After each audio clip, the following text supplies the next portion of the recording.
আল্লাহ তাআলা বলছে, বান্দা এবার যদি মনে করে থাকো তোমার গুনার পরিমাণ বেশি, তাইলে তুমি অন্য কোথাও গিয়ে লাভ নাই।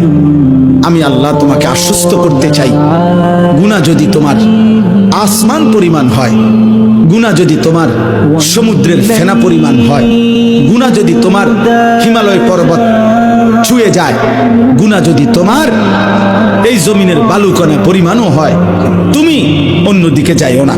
তুমি যদি শুধু বুঝতে পারো, অনুভব করতে পারো, তোমার ভিতরে যদি উপলব্ধি আসে আমার গুনাহ বেশি, আর আমার এই গুনাহ আমার জাহান্নামে নিবে, আর জাহান্নামের আগুন আমি সহ্য করতে পারবো না, খোদার কসম আল্লাহ বলেন এদিক সেদিক না গিয়ে বান্দা তুমি আমার দিকে ফিরে আসো, আমার রহমত থেকে নিরাশ হইও না।